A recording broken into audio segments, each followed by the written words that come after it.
হরে কৃষ্ণ। সমস্ত বৈষ্ণব ভক্তবৃন্দের চরণে আমার প্রণাম।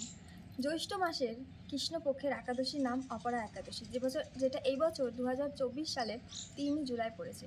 এই একাদশীর ব্যাখ্যা ভগবান শ্রীকৃষ্ণ যুধিষ্ঠির মহারাজের কাছে করেছেন এবং বলেছেন যে বহু পুণ্য প্রদানকারী এবং মহাপাপ বিনাশকারী এই একাদশী অপরা একাদশী নামে পরিচিত। যারা এই একাদশী ব্রত পালন করবে তারা এই জগতে অবশ্যই প্রসিদ্ধ লাভ করবে।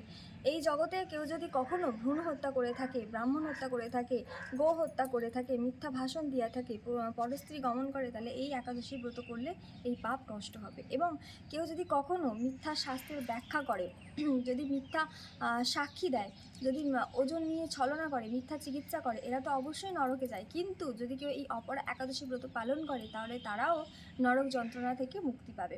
এবং আরও বলেছেন যে এই একাদশী ব্রত পালন করলে কি কি পুণ্য লাভ হয়।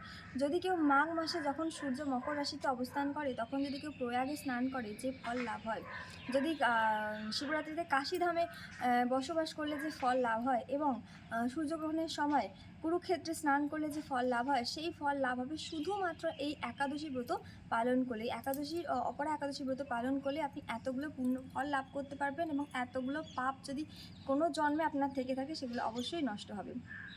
এবং ভগবান আরও বলেছেন যে এই অপরা একাদশী পাপ রূপ বৃক্ষের কুঠার সম এবং পাপময় অন্ধকারে সূর্য সম।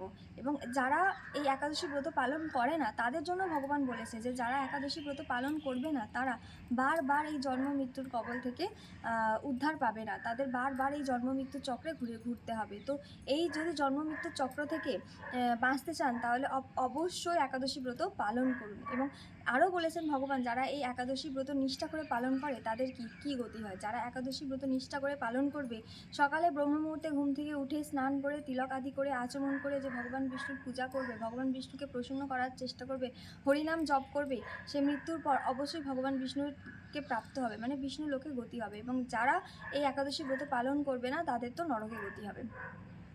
তো সবাই অবশ্যই অবশ্যই অবশ্যই একাদশী ব্রত পালন করুন। এবং ভগবান শ্রীকৃষ্ণের অতি প্রিয় একাদশী ব্রত, ভগবান বিষ্ণু ভগবান কৃষ্ণকে খুশি করতে গেলে অবশ্যই একাদশী ব্রত পালন করুন এবং বেশি বেশি করে হরিনাম করুন। এরকম ভিডিও আরও পেতে গেলে আমার চ্যানেলটিকে সাবস্ক্রাইব করুন এবং কমেন্ট করে জানান ভিডিওটা কেমন লাগলো। হরে কৃষ্ণ।